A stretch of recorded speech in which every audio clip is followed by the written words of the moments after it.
8ನೇ ತರಗತಿ ವಿದ್ಯಾರ್ಥಿಗಳಿಗೆ age allrounder ಚಾನಲ್ಗೆ ಸ್ವಾಗತ. ಈಗ ನಿಮ್ಮ ಇಂಗ್ಲಿಷ್ನ 2ನೇ ಪಾಠ ಸರ್ ಸಿ ವಿ ರಾಮನ್ ಇದನ್ನು ನೋಡೋಣ. Sir C V Raman was a great scientist. Sir C V Raman ಅವರು ಶ್ರೇಷ್ಠ ವಿಜ್ಞಾನಿಯಾಗಿದ್ದರು, ಮಹಾನ್ ವಿಜ್ಞಾನಿಯಾಗಿದ್ದರು.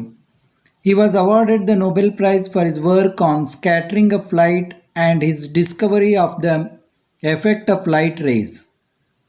ಅವರಿಗೆ ಸ್ಕ್ಯಾಟ್ರಿಂಗ್ ಆಫ್ ಲೈಟ್, ಬೆಳಕಿನ ಚದುರುವಿಕೆ ಮತ್ತು ಬೆಳಕಿನ ಕಿರಣಗಳ ಪರಿಣಾಮ ಮತ್ತು ಬೆಳಕಿನ ಚದುರುವಿಕೆ ಬಗ್ಗೆ ಅವರ ಸಂಶೋಧನೆಗೆ ನೊಬೆಲ್ ಪ್ರಶಸ್ತಿ ಸಿಕ್ಕಿತು. ಬೆಳಕಿನ ಕಿರಣಗಳ ಪರಿಣಾಮಕ್ಕೆ ರಾಮನ್ ಎಫೆಕ್ಟ್ ಅಂತ ಅದು ಹೆಸರುವಾಸಿಯಾಯಿತು. ರಾಮನ್ ಎಫೆಕ್ಟ್, ರಾಮನ್ ಪರಿಣಾಮ ಅಂತ. The government gifted him 25 acres of lands to carry out further research work. ಸರ್ಕಾರ ಅವರಿಗೆ 25 ಎಕರೆ ಭೂಮಿಯನ್ನು ಕೊಟ್ಟಿತು. ಅವರಿಗೆ ಸಂಶೋಧನಾ ಕೆಲಸಕ್ಕಾಗಿ 25 ಎಕರೆ ಭೂಮಿಯನ್ನು ಕೊಟ್ಟಿತು. Raman institute was dream child of Sir C V Raman. Raman institute ಅವರ ಕನಸಿನ ಕೂಸು ಅಂತ. ರಾಮನ್ ವಿದ್ಯಾಲಯ ಸರ್ ಸಿ ವಿ ರಾಮನ್ ಅವರ ಕನಸಿನ ಕೂಸು ಅಂತ. Sir C V Raman was born on November 7, 1888 in Trichy. ತ್ರಿಚಿಯಲ್ಲಿ ನವೆಂಬರ್ 7, 1888ರಲ್ಲಿ ಸರ್ ಸಿ ವಿ ರಾಮನ್ ಅವರು ಹುಟ್ಟಿದರು. He was the son of Chandrashekhar Iyer and Parvati Ammal. ಅವರು ತಂದೆ ಚಂದ್ರಶೇಖರ್ ಅಯ್ಯರ್ ಮತ್ತು ತಾಯಿ ಪಾರ್ವತಿ ಅಮ್ಮಾಳ್ ಅವರ ಪುತ್ರರಿವರು. Chandrashekhar Iyer was a professor of physics at Hindu College, Visakhapatnam. ವಿಶಾಖಪಟ್ಟಣದ ಹಿಂದೂ ಕಾಲೇಜಿನಲ್ಲಿ ಚಂದ್ರಶೇಖರ್ ಅಯ್ಯರ್ ಅವರು ಫಿಸಿಕ್ಸ್ ಅಂದರೆ ಭೌತಶಾಸ್ತ್ರದ ಅಧ್ಯಾಪಕರಾಗಿದ್ದರು. Raman studied there at the Hindu College high school. Hindu ಕಾಲೇಜಿನ ಹೈಸ್ಕೂಲ್ನಲ್ಲಿ, ಪ್ರೌಢಶಾಲೆಯಲ್ಲಿ ರಾಮನ್ ವಿದ್ಯಾಭ್ಯಾಸವನ್ನು ಮಾಡಿದರು. He was very much interested in science from his boyhood days. ಅವರ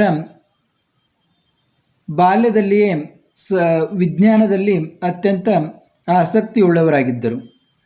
even as a boy he had made the model of a dynamo.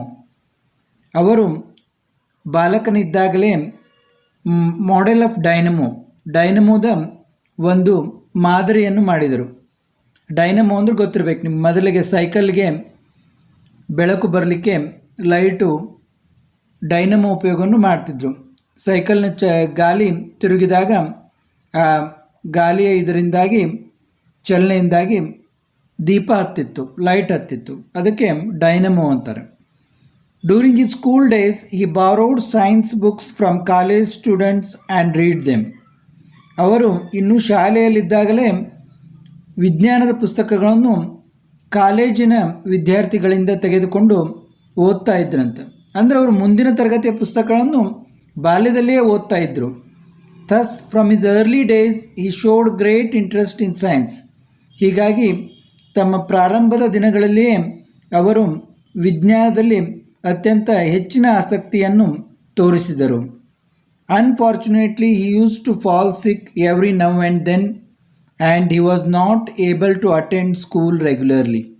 ನೋಡ್ರಿ, ದುರದೃಷ್ಟವಶಾತ್ ಅವರು ಆಗಾಗ ಅನಾರೋಗ್ಯಕ್ಕೆ ಒಳಗಾಗ್ತಿದ್ರು. ಹೀಗಾಗಿ ಅವರಿಗೆ ಶಾಲೆಗೆ ನಿಯಮಿತವಾಗಿ ಹಾಜರಾಗಲಿಕ್ಕೆ ಆಗಲಿಲ್ಲ. In spite of his poor health he got first class in his matriculation examination when he was only a boy of 12. ಅವರ ಆರೋಗ್ಯ ಪೂವರ್ ಆಗಿತ್ತು, ಅಂದರೆ ಅಷ್ಟೊಂದು ಒಳ್ಳೆಯದಾಗಿರಲಿಲ್ಲ. ಅಂಥ ಆರೋಗ್ಯದಿಂದಲೂ ಕೂಡ ಬಡವ ಆರೋಗ್ಯ, ಅಂದರೆ ಅವರ ಆರೋಗ್ಯ ಸರಿ ಇರಲಿಲ್ಲ. ಅಂಥ ಆರೋಗ್ಯ ಇಟ್ಟುಕೊಂಡು ಕೂಡ ಅವರು ಮ್ಯಾಟ್ರಿಕ್ಯುಲೇಷನಲ್ಲಿ ಮೊದಲ ದರ್ಜೆಯಲ್ಲಿ ಪಾಸಾದರು. ಮ್ಯಾಟ್ರಿಕ್ಯುಲೇಷನ್ ಪರೀಕ್ಷೆಯನ್ನು ಮೊದಲ ದರ್ಜೆಯಲ್ಲಿ ಪಾಸಾದರು. ಅದು ಎಷ್ಟನೇ ವಯಸ್ಸಿನವರಿದ್ದಾಗ? ಕೇವಲ 12ನೇ ವಯಸ್ಸಿನಲ್ಲಿ ಅವರು ತಮ್ಮ ಮ್ಯಾಟ್ರಿಕ್ಯುಲೇಷನ್ ಪರೀಕ್ಷೆಯನ್ನು ಪಾಸಾದರು. ಇದು ನಿಮ್ಮ ಕೆಳಗಿನ ಟಿಪ್ಪಣಿಯಲ್ಲಿ ಕೊಟ್ಟಿದೆ. ಮ್ಯಾಟ್ರಿಕ್ಯುಲೇಷನ್ ಅಂದರೆ ಈಗಿನ PUC ಫಸ್ಟ್ ಇಯರ್, PUC ಮೊದಲನೇ ಇದಕ್ಕೆ ಸಮ ಅವಾಗಿನ matriculation. He passed the intermediate examination from Hindu college and joined presidency college Madras for his BA. ಅವರು ಈಗೇನು ನಾವು PUC ಅಂತೀವಲ್ಲ, ಪದವಿ ಪೂರ್ವ ಪರೀಕ್ಷೆ ಅಂತ, ಆವಾಗ ಇಂಟರ್ಮೀಡಿಯೇಟ್ ಎಕ್ಸಾಮ್ ಅಂತ ಇದ್ರು ಅವಾಗ. ಅದನ್ನು ಅವರು ಹಿಂದೂ ಕಾಲೇಜ್ನಿಂದ ಪಾಸಾದರು. ಪಾಸಾಗಿ ಜಾಯಿಂಟ್ ಪ್ರೆಸಿಡೆನ್ಸಿ ಕಾಲೇಜ್ ಮದ್ರಾಸ್ನಲ್ಲಿ ತಮ್ಮ BA ಇದಕ್ಕೆ ಪದವಿಗೆ ಅವರು ಜಾಯಿನ್ ಆದರು, ಅಂದರೆ ಸೇರ್ಪಡೆ ಆದರು. His relatives wanted him to give up science. ಅವರ ಸಂಬಂಧಿಗಳು ಅವರಿಗೆ ವಿಜ್ಞಾನವನ್ನು ಬಿಟ್ಟು ಬಿಡಬೇಕಂತ ಹೇಳಿದರು, ಅವರ ಕೋರಿಕೆಯಾಗಿತ್ತು. And take history and economics as his special subjects for BA. History ಮತ್ತು ಎಕನಾಮಿಕ್ಸ್, ಇತಿಹಾಸ ಮತ್ತು ಅರ್ಥಶಾಸ್ತ್ರವನ್ನು ತೆಗೆದುಕೊಳ್ಳಬೇಕಂತ ಅವರ ಸಂಬಂಧಿಗಳ ಒಂದು ನಿಲುವಾಗಿತ್ತು. Since Raman had made up his mind to study science, he took physics. ಆದರೆ ರಾಮನ್ ಅವರು ವಿಜ್ಞಾನವನ್ನು ಕಲಿಯಬೇಕು ಅಂತ ಮನಸ್ಸು ಮಾಡಿದ್ದರು. ಆದ್ದರಿಂದ ಅವರು ಭೌತಶಾಸ್ತ್ರವನ್ನು ತೆಗೆದುಕೊಂಡರು. ಇಲ್ಲಿ ನೀವು ಗಮನಿಸಬೇಕಾದ್ದೇನೆಂದರೆ, ಈಗ ನಾವು BA ಅಂತಂದರೆ ಆರ್ಟ್ಸ್ ಅಂತ ತಿಳ್ಕೊತೀವಿ, ಬ್ಯಾಚುಲರ್ ಆಫ್ ಆರ್ಟ್ಸ್ ಅಂತ. ಅದರಲ್ಲಿ ಫಿಸಿಕ್ಸ್, ಭೌತಶಾಸ್ತ್ರ ಇವೆಲ್ಲ ಬರೋದಿಲ್ಲ. ಆದರೆ ಇಲ್ಲಿಯ BA ಅನ್ನೋದರಲ್ಲಿ ಇವೆಲ್ಲ ಒಳಗೊಂಡಿತ್ತು ಅನ್ನೋದು, BA ಒಂದು ಪದವಿ ಅನ್ನೋದು ಇಲ್ಲಿ ನಮಗೆ ತಿಳಿದು ಬರ್ತದೆ. BAದಲ್ಲಿ ಭೌತಶಾಸ್ತ್ರ ಕೂಡ ಒಳಗೊಂಡಿರ್ತದೆ ಇಲ್ಲಿ. He passed his BA securing the first rank and a number of prizes. ನೋಡಿ, ಅವರು ತಮ್ಮ BA ಪದವಿಯನ್ನು ಮೊದಲನೇ ರ್ಯಾಂಕ್ನಲ್ಲಿ ಪಾಸಾದರು, ಮೊದಲನೇ ರ್ಯಾಂಕನ್ನು ಗಳಿಸಿದ್ರವರು. And a number of prizes, ಅನೇಕ ಪ್ರಶಸ್ತಿಗಳನ್ನು ಕೂಡ ಅವರು ತೆಗೆದುಕೊಂಡರು. He passed his MA physics in January 1907. 1907 ಜನವರಿಯಲ್ಲಿ ಅವರು ತಮ್ಮ ಭೌತಶಾಸ್ತ್ರದಲ್ಲಿ MA ಪದವಿಯನ್ನು ಕೂಡ ಪಡೆದರು ಅಂತ. After his MA, Raman wanted to go to the United Kingdom for higher studies in science. ಅವರು MA ಆದ ನಂತರ ಯುನೈಟೆಡ್ ಕಿಂಗ್ಡಮ್, ಈಗೇನು ನಾವು ಇಂಗ್ಲೆಂಡ್ ಅಂತೀವಲ್ಲ, ಅಲ್ಲಿ ಅವರು ಹೆಚ್ಚಿನ ವಿದ್ಯಾಭ್ಯಾಸಕ್ಕಾಗಿ, ವಿಜ್ಞಾನದಲ್ಲಿ ಹೆಚ್ಚಿನ ವಿದ್ಯಾಭ್ಯಾಸಕ್ಕಾಗಿ ರಾಮನ್ ಅವರು ಇಂಗ್ಲೆಂಡ್ಗೆ ಹೋಗಲು ಬಯಸಿದರು. But his health broken down again and he could not go. ಆದರೆ ಮತ್ತೆ ಅವರ ಆರೋಗ್ಯ ಸರಿ ಉಳಿಯಲಿಲ್ಲ. ಬ್ರೋಕ್ ಡೌನ್ ಅಂದರೆ ಮತ್ತೆ ಹದಗೆಟ್ಟಿತು, ಮತ್ತೆ ಹದಗೆಡಲು. And he could not go, ಅವರಿಗೆ ಹೋಗಲು ಆಗಲಿಲ್ಲ ಅಂತ. This was the greatest disappointment in his life. ಇದು ಒಂದು ಅವರ ಅತ್ಯಂತ ನಿರಾಶಾದಾಯಕ ಒಂದು ಸ್ಥಿತಿ ಅಂತ. ಅವರ ಜೀವನದಲ್ಲಿ ಇದೊಂದು ಅತ್ಯಂತ ನಿರಾಶಾದಾಯಕ ಗಳಿಗೆ. His relatives asked him to give up his study of science. ಮತ್ತು ಅವರ ಸಂಬಂಧಿಗಳು ಈ ವಿಜ್ಞಾನದ ಅಭ್ಯಾಸವನ್ನು ಬಿಟ್ಟು ಬಿಡ್ರಿ ಅಂತ ಹೇಳಿದರು. And take A competitive examination in Calcutta in history and economics. ಒಂದು ಸ್ಪರ್ಧಾತ್ಮಕ ಪರೀಕ್ಷೆಯನ್ನು ಕಲ್ಕತ್ತಾದಲ್ಲಿ ಇತಿಹಾಸ ಮತ್ತು ಅರ್ಥಶಾಸ್ತ್ರಗಳಲ್ಲಿ ಸ್ಪರ್ಧಾತ್ಮಕ ಪರೀಕ್ಷೆಯನ್ನು ತೆಗೆದುಕೊಳ್ಳ್ರಿ ಅಂತ ಅವರ ಸಂಬಂಧಿಗಳು ಹೇಳಿದರು. Raman did so and got along well with his new subjects. ನೋಡಿ, ಅವರು ಎಷ್ಟೊಂದು ಜಾಣರಾಗಿದ್ದರು ಅನ್ನೋದು ಇಲ್ಲಿ ನಮಗೆ ಗೊತ್ತಾಗ್ತದೆ. ರಾಮನ್ನು ಹಾಗೆ ಮಾಡಿದರು ಮತ್ತು ಹೊಸ ವಿಷಯಗಳಲ್ಲಿ, ಅಂದರೆ ಅವರಿಗೆ ಭೌತಶಾಸ್ತ್ರವನ್ನು ಕಲ್ತಿದ್ರು ಅವರು. ಅವರಿಗೆ ಇತಿಹಾಸ ಮತ್ತು ಅರ್ಥಶಾಸ್ತ್ರ ಹೊಸ ವಿಷಯಗಳು, ಆದರೆ ಅದರಲ್ಲೂ ಕೂಡ ಅವರು ಚೆನ್ನಾಗಿ ಮಾಡಿದರು ಅಂತ. He got the first place in competitive examination and was appointed deputy accountant general in 1907 ಎಟ್ ಕಲ್ಕತ್ತಾ.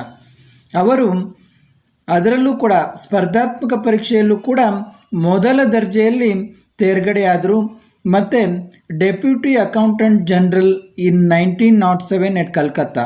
ಅವರು ಡೆಪ್ಯೂಟಿ ಅಕೌಂಟೆಂಟ್ ಜನರಲ್ ಅಂತ ನೇಮಕಗೊಂಡರು ಕಲ್ಕತ್ತಾದಲ್ಲಿ. ಅಪಾಯಿಂಟ್ಮೆಂಟ್ ಆದ್ರಂದರೆ ಆ ಹುದ್ದೆಗೆ ನೇಮಕಗೊಂಡ್ರು ಅಂತ ಅವರು. His relatives perhaps felt happy to see that Raman had settled down well in life. ಅವರ ಸಂಬಂಧಿಗಳು ಬಹುಶಃ ರಾಮನ್ ಅವರು ಜೀವನದಲ್ಲಿ ಸೆಟ್ಲ್ ಆದರು, ಒಂದು ನೆಲೆಯನ್ನು ಕಂಡ್ರು ಅಂತಂದು ಬಹುಶಃ ಸಂತೋಷಗೊಂಡ್ರು ಅಂತ ಇಲ್ಲಿ ಹೇಳ್ತಾರೆ. But Raman was not happy. ಇಲ್ಲಿ ನೋಡಿ, ಆದರೆ ರಾಮನ್ ಅವರಿಗೆ ಖುಷಿ ಆಗಲಿಲ್ಲ, ಸಂತೋಷವಾಗಲಿಲ್ಲ. ಏಕೆ? How could A scientist like Raman put up with the life of A deputy accountant general. Raman ಅಂತ ವಿಜ್ಞಾನಿ ಒಂದು ಡೆಪ್ಯೂಟಿ ಅಕೌಂಟೆಂಟ್ ಜನರಲ್ ಜೀವನವನ್ನು ಹೇಗೆ ಅವರು ಸಹಿಸ್ಕೋತಾರೆ ಅಂತ. ಅವರ ಮನಸ್ಸಿನಲ್ಲಿ ವಿಜ್ಞಾನಿ ಇದ್ದ. He felt like A fish out of water in is new post. ಅವರಿಗೆ ಒಂದು ನಾವು ಮೀನನ್ನು ನೀರಿನಿಂದ ಹೊರಗೆ ತೆಗೆದು ಹಾಕಿದರೆ ಹೇಗಾಗ್ತದೆ ಹಾಗಾಯ್ತಂತ ಅವರಿಗೆ ಆ ಹೊಸ ಹುದ್ದೆಯಲ್ಲಿ. ಅಂದರೆ ಅವರಿಗೆ ಅದರ ಬಗ್ಗೆ ಇದು ಇರಲಿಲ್ಲ, ಇಷ್ಟ ಇರಲಿಲ್ಲ. ಅವರ ಇಷ್ಟ ಇದ್ದದ್ದೆಲ್ಲ ವಿಜ್ಞಾನದ ಅಧ್ಯಯನದಲ್ಲಿ. ಬಟ್ ಈ still had hopes of becoming A scientist and was waiting for an opportunity. ಆದರೆ ಅವರಿಗೆ ಇನ್ನೂ ಒಂದು ಆಸೆ ಇತ್ತು, ನಾನು ವಿಜ್ಞಾನಿ ಆಗ್ತೀನಿ ಅಂತ. ಅವರು ಆ ಅಪಾರ್ಚುನಿಟಿ, ಆ ಅವಕಾಶಕ್ಕಾಗಿ ಅವರು ಕಾಯ್ತಾ ಇದ್ದರು. Even as Deputy Accountant General, Raman mixed with scientists and took interest in science.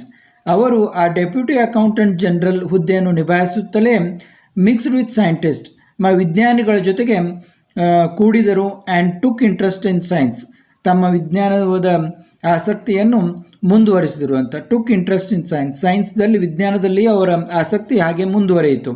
One day while returning from his office, ಒಂದು ದಿವಸ ತಮ್ಮ ಆಫೀಸ್ನಿಂದ, ತಮ್ಮ ಕಾರ್ಯಾಲಯದಿಂದ ಮರಳಿ ಬರುವಾಗ, he saw a banner outside a building on which was printed. Banner ಅಂದರೆ ನಿಮ್ಗೆ ಗೊತ್ತಾಗಿರಬೇಕು, ಬ್ಯಾನರ್ ಕಟ್ಟಿರ್ತಾರೆ, ಈಗೂ ನೋಡ್ತೀರಿ ನೀವು. He saw a banner outside a building on which was printed the Indian association of scientist. The Indian association of scientist ಅಂತೂ ಬರೆದಿರುವ ಒಂದು ಬ್ಯಾನರನ್ನು ನೋಡಿದರು ಅವರು.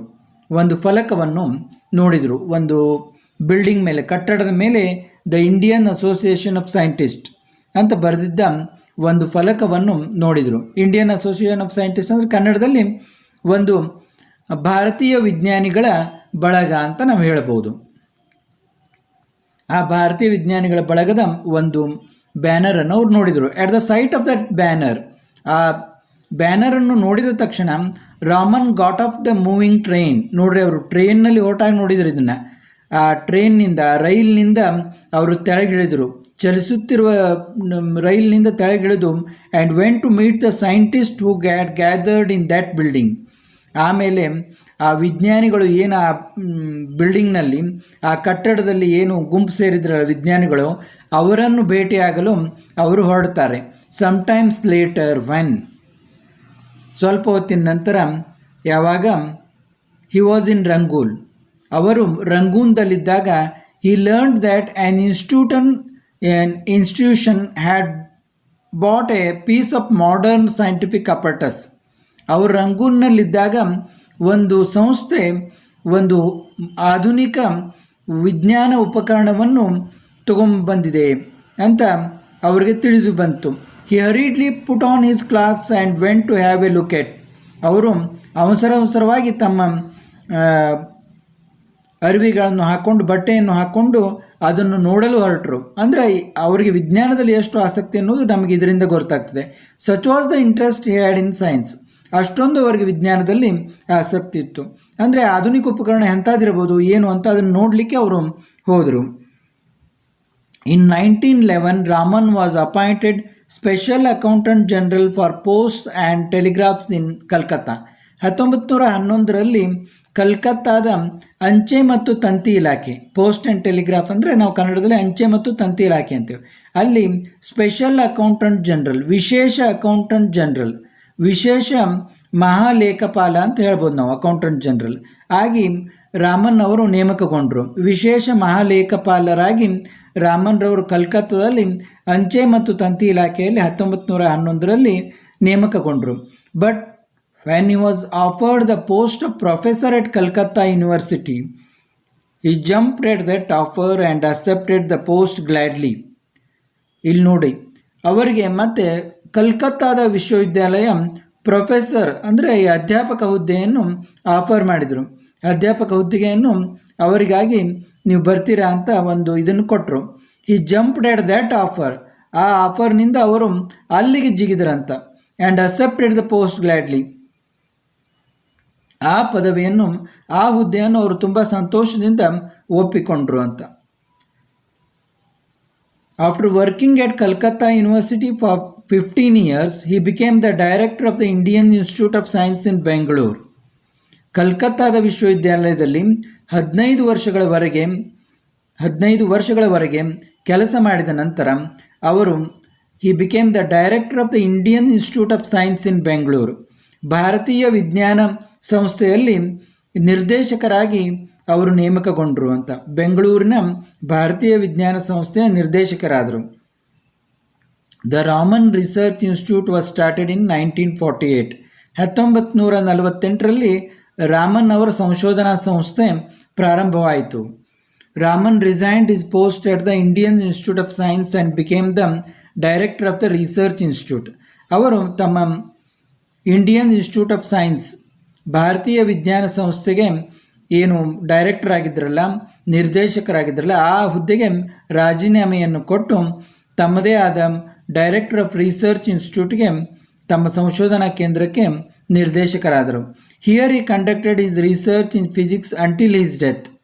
ಇಲ್ಲಿ ಅವರು ಭೌತಶಾಸ್ತ್ರದಲ್ಲಿ ಅನೇಕ ಸಂಶೋಧನೆಗಳನ್ನು ತಮ್ಮ ಮರಣಕಾಲದವರೆಗೂ, ತಾವು ನಿಧನ ಹೊಂದುವವರೆಗೂ ಅನೇಕ ಸಂಶೋಧನೆಗಳನ್ನು ಅವರು ಮಾಡಿದರು. Raman was a great scientist. ಅವರು ಅಂತಿಂಥ ವಿಜ್ಞಾನ ಎಲ್ಲ ಮಹಾನ್ ವಿಜ್ಞಾನಿಯಾಗಿದ್ದರು ಅಂತ. Throughout his life he was intensely attach to the science.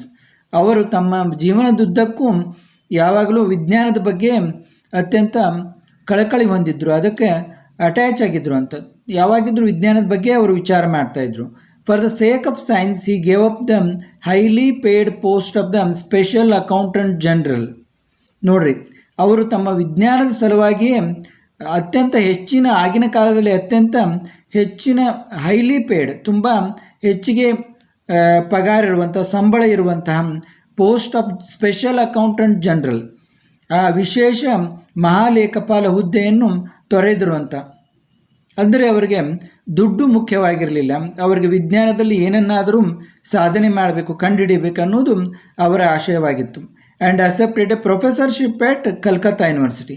ಹೀಗಾಗಿ ಅವರು ಪ್ರೊಫೆಸರ್ಶಿಪ್, ಒಂದು ಅಧ್ಯಾಪಕ ಹುದ್ದೆಯನ್ನು ಕಲ್ಕತ್ತಾ ವಿಶ್ವವಿದ್ಯಾಲಯದಲ್ಲಿ ಅವರು ಸ್ವೀಕಾರ ಮಾಡಿದರು. ಆ ಅತ್ಯಂತ ಹೆಚ್ಚಿನ ಸಂಬಳ ಬರುವ ಹುದ್ದೆಯನ್ನು ತ್ಯಜಿಸಿದರು ಅಂತ.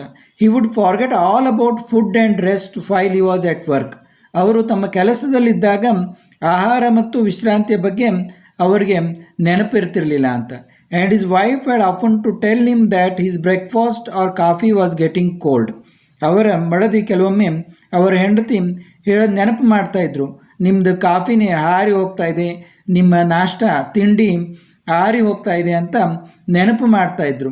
ಅದು ತಣ್ಣಗಾಗ್ತಾ ಇದೆ, ತೆಗೆದುಕೊಳ್ಳಿ ಅಂತ ಅವರ ಹೆಂಡತಿ ನೆನಪು ಮಾಡ್ತಾಯಿದ್ರು. ಅಷ್ಟು ಅವರಿಗೆ ಕೆಲಸದಲ್ಲಿ ತೊಡಗಿದಾಗ ಅವರಿಗೆ ತಿನಿಸು, ಆಹಾರ ಮತ್ತು ಚಾ, ಕಾಫಿ ಇತ್ಯಾದಿಗಳ ಬಗ್ಗೆ ಅವರಿಗೆ ಗಮನ ಇರ್ತಿರಲಿಲ್ಲ ಅಂತ. Like all great scientist, Raman had A lot of curiosity. ಅವರಿಗೆ ಎಲ್ಲ ವಿಜ್ಞಾನಿಗಳಂತೆ, ಮಹಾವಿಜ್ಞಾನಿಗಳಂತೆ ತುಂಬ ಕುತೂಹಲ ಇತ್ತಂತ. ಯಾರಿಗೆ ಕುತೂಹಲ ಇರ್ತದಲ್ಲ ಅವರು ವಿಜ್ಞಾನಿ ಆಗಬಲ್ಲರು, ಎಲ್ಲದರ ಬಗ್ಗೆ ಅವರಿಗೆ ಕುತೂಹಲ ಇತ್ತು ಅಂತ. Earlier in his life while on a voyage to Europe. ಅವರ ತಮ್ಮ ಪ್ರಾರಂಭದ ಜೀವನದಲ್ಲಿ ಯಾವಾಗ ಯುರೋಪಿಗೆ ವೋಯೇಜ್ ಅಂದರೆ ಸಮುದ್ರಯಾನ, ಈ saw the wonderful blue of Mediterranean sea. ಆ ಮೆಡಿಟರೇನಿಯನ್ ಸಮುದ್ರದ ವಂಡರ್ಫುಲ್ ಬ್ಲೂ, ಆ ನೀಲಿ ಬಣ್ಣವನ್ನು ನೋಡಿ ಅವರು this led to his work on the laws of light scattering in liquids.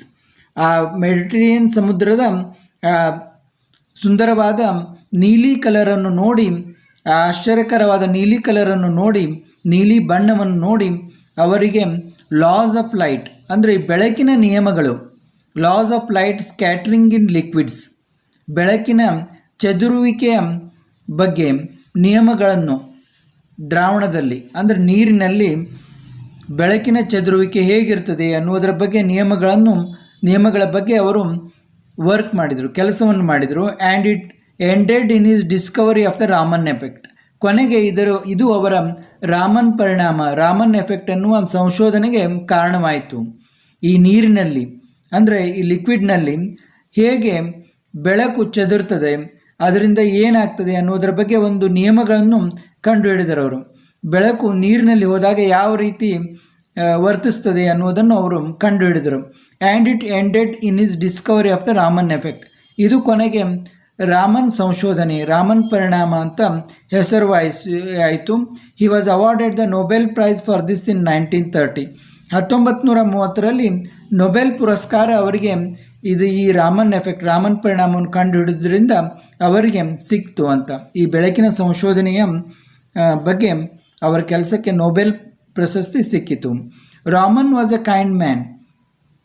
ರಾಮನ್ನು ಎಂಥ ಮನುಷ್ಯರಾಗಿದ್ದರು ಅಂತನ್ನೋದು, ಅವರು ಶ್ರೇಷ್ಠ ವಿಜ್ಞಾನಿಯಾಗಿದ್ದರು ಅನ್ನೋದನ್ನು ನಾವು ಇಷ್ಟೊತ್ತಿಲ್ಲ ನೋಡಿದ್ವಿ. Raman was a kind man, ಅತ್ಯಂತ ದಯಾಳು ಮನುಷ್ಯ ಆಗಿದ್ದರು ಅಂತ. ಅಂದರೆ ಅವ್ರ ಸ್ವಭಾವನೂ ತುಂಬ ಒಳ್ಳೆಯದಿತ್ತು ಅನ್ನೋದನ್ನು ಇಲ್ಲಿ ಕೊಟ್ಟಿದ್ದಾರೆ. He helped people when they were in difficulty. ಇವರು ಅನೇಕ ಜನರಿಗೆ ಅವರು ತಮ್ಮ ಕಷ್ಟ ಕಾಲದಲ್ಲಿರುವಾಗ ಸಹಾಯ ಮಾಡಿದರು. When he was working as a deputy accountant general, ಅವರು ಡೆಪ್ಯೂಟಿ ಅಕೌಂಟೆಂಟ್ ಜನರಲ್ ಅಂತ ಕೆಲಸ ಮಾಡುವಾಗ a villager went to him with some badly burnt 100 rupee notes. ಒಬ್ಬ ವಿಲೇಜರ್ ಅಂದರೆ ಗ್ರಾಮದ ಮನುಷ್ಯ ಬಂದು, ಹಳ್ಳಿಯ ಮನುಷ್ಯ ಬಂದು ಕೆಲವು ಸುಟ್ಟ 100 ನೋಟುಗಳನ್ನು, ಅತ್ಯಂತ ಕೆಟ್ಟದಾಗಿ ಸುಟ್ಟ 100 ನೋಟುಗಳನ್ನು ತೆಗೆದುಕೊಂಡು ಬಂದಿದ್ದ ಆ ಹಳ್ಳಿಯ ಮನುಷ್ಯ. Any other person perhaps would have turn the villager away. ಇವರ ಜಾಗೆಯಲ್ಲಿ ಬೇರೆ ಯಾರಾದರೂ ಮನುಷ್ಯರಿದ್ದಿದ್ದರೆ ಅವರು ಆ ಹಳ್ಳಿಯ ಮನುಷ್ಯನನ್ನು ಕಳಿಸಿಬಿಡ್ತಿದ್ರು. But Raman took pity on the villager. ಆದರೆ ಆ ಹಳ್ಳಿಯ ಮನುಷ್ಯನ ಬಗ್ಗೆ ರಾಮನ್ನು ಕರುಣೆಯನ್ನು ತೋರಿಸಿದರು. And examine the notes himself, ತಾವೇ ಆ ನೋಟುಗಳನ್ನು ಪರೀಕ್ಷೆ ಮಾಡಿದರು. And allowed the villager to exchange the burnt notes for new once.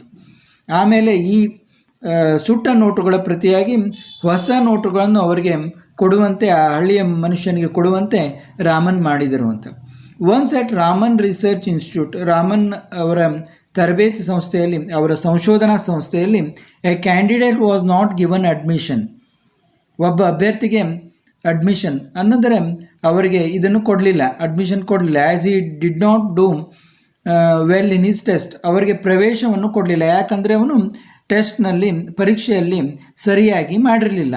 ಆದ ಕಾರಣ ಅವರು ತಮ್ಮ ರಾಮನ್ ರಿಸರ್ಚ್ ಇನ್ಸ್ಟಿಟ್ಯೂಟ್ನಲ್ಲಿ ಪ್ರವೇಶವನ್ನು ಕೊಡಲಿಲ್ಲ.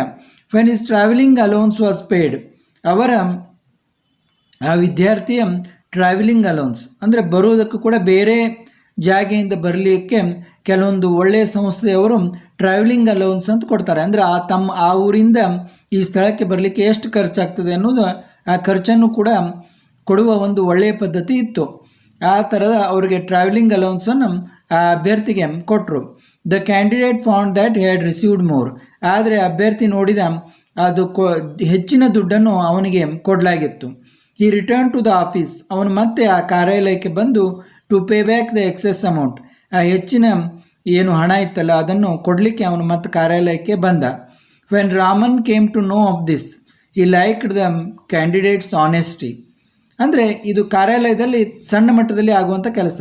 ರಾಮನ್ ಅವರು ಅದರ ನಿರ್ದೇಶಕರು, ಅವರಿಗೆ ಇದ್ರ ಬಗ್ಗೆ ಗೊತ್ತಾಯಿತು. He liked the candidate's honesty, ಅವರು ಆ ಅಭ್ಯರ್ಥಿಯ ಒಂದು ಪ್ರಾಮಾಣಿಕತೆಯನ್ನು ಮೆಚ್ಚಿದರು.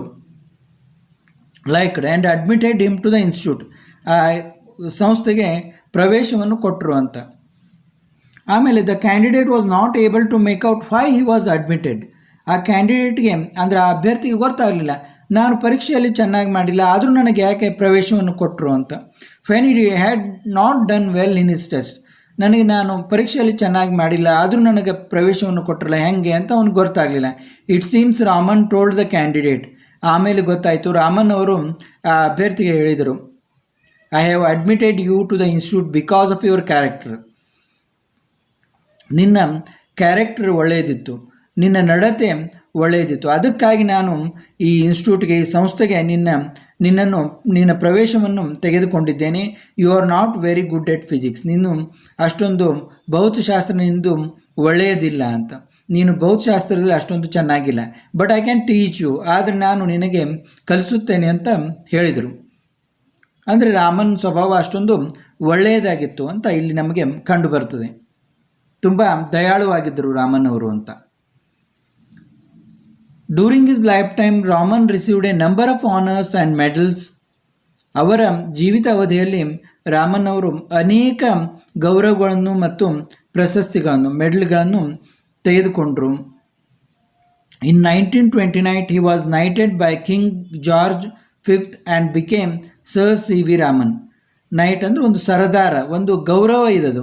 ಅದನ್ನು ಕಿಂಗ್ ಜಾರ್ಜ್ ಫಿಫ್ತ್, ಇಂಗ್ಲೆಂಡ್ನ ಕಿಂಗ್ ಜಾರ್ಜ್ ಫಿಫ್ತ್ ದೊರೆ ಇವರಿಗೆ 1929ರಲ್ಲಿ ಸರ್ ಎನ್ನುವ ಗೌರವವನ್ನು ಕೊಟ್ಟರು. ಅದೊಂದು ಗೌರವ ಪ್ರಶಸ್ತಿ, ಸರ್ ಅನ್ನೋದು. ಆವಾಗಿಂದ ಸರ್ ಸಿ ವಿ ರಾಮನ್ ಅಂತ ಇವರು ಖ್ಯಾತರಾದರು. A number of universities honoured him with doctorates. Doctor ಪದವಿಯನ್ನು ನಿಮ್ಗೆ ಗೊತ್ತಿರಬೇಕು, ವಿಶ್ವವಿದ್ಯಾಲಯಗಳು ಕೊಡ್ತವೆ. ಅನೇಕ ವಿಶ್ವವಿದ್ಯಾಲಯಗಳು ಇವರಿಗೆ ಡಾಕ್ಟರೇಟ್ ಪದವಿಯನ್ನು ಕೊಟ್ಟರು. He was a member of many international scientific organisations. ಅನೇಕ ಅಂತಾರಾಷ್ಟ್ರೀಯ ವಿಜ್ಞಾನ ಸಂಸ್ಥೆಗಳ ಸದಸ್ಯರಾಗಿದ್ದರು ಇವರು ಅಂತ. In 1954 the government of India awarded him Bharat Ratna. Bharat Ratna ಅನ್ನುವ ಭಾರತದ ಅತ್ಯುನ್ನತ ಪ್ರಶಸ್ತಿಯಾದ ಭಾರತ ರತ್ನವನ್ನು 1954ರಲ್ಲಿ ಭಾರತ ಸರ್ಕಾರವು ಇವರಿಗೆ ನೀಡಿ ಗೌರವಿಸಿತು. In 1957 the Soviet Union honoured him by awarding the international Lenin prize. ಅಂತಾರಾಷ್ಟ್ರೀಯ ಲೆನಿನ್ ಪ್ರಶಸ್ತಿಯನ್ನು ಕೂಡ ಇವರಿಗೆ ಸೋವಿಯತ್ ಯೂನಿಯನ್, ಅಂದರೆ ಈಗೇನು ನಾವು ರಷ್ಯಾ ಅಂತೀವಲ್ಲ, ಅದು 1957ರಲ್ಲಿ ಇವರಿಗೆ ನೀಡಿ ಗೌರವಿಸಿತು. ಹೀಗೆ ಅನೇಕ ಅಂತಾರಾಷ್ಟ್ರೀಯ ಪ್ರಶಸ್ತಿಗಳು ಕೂಡ ರಾಮನ್ ಅವರಿಗೆ ಸಂದಿದವು ಅಂತ. Raman died on November 21, 1970 at the age of 82. ತಮ್ಮ 82ನೇ ವಯಸ್ಸಿನಲ್ಲಿ ನವೆಂಬರ್ 21, 1970ರಲ್ಲಿ ರಾಮನ್ ಅವರು ನಿಧನರಾದರು. In his death India last one of our great sons and the world A great scientist. ಹೀಗೆ ಭಾರತವು ತನ್ನ ಒಂದು ಮಹಾನ್ ಮಗನನ್ನು ಕಳೆದುಕೊಂಡಿತು ಮತ್ತು ಇಡೀ ಜಗತ್ತೇ ಒಂದು ಮಹಾವಿಜ್ಞಾನಿಯನ್ನು ಕಳೆದುಕೊಂಡಿತು ಅಂತ ಇಲ್ಲಿ ಹೇಳ್ತಾ ಇದ್ದಾರೆ.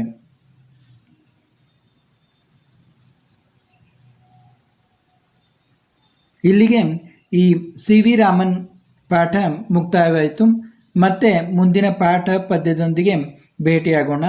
ನಿರಂತರವಾಗಿ ನಮ್ಮ ಎಜು ಆಲ್ರೌಂಡರ್ ಚಾನಲನ್ನು ನೋಡ್ತಾ ಇರಿ. ನಿಮ್ಮ ಕನ್ನಡ, ಹಿಂದಿ, ಇಂಗ್ಲೀಷ್ ಪಾಠಗಳನ್ನು ನಾನು ಇಲ್ಲಿ ಹೇಳ್ತಾ ಇರ್ತೀನಿ. ಹೆಚ್ಚು ಜನ ಸಬ್ಸ್ಕ್ರೈಬ್ ಆಗಿರಿ ಮತ್ತು ನಿಮ್ಮ ಗೆಳೆಯರಿಗೂ ಶಿಕ್ಷಕರಿಗೂ ಕೂಡ ನಮ್ಮ ಚಾನಲ್ ಬಗ್ಗೆ ತಿಳಿಸಿರಿ. ಎಲ್ಲರಿಗೂ ನನ್ನ ಧನ್ಯವಾದಗಳು.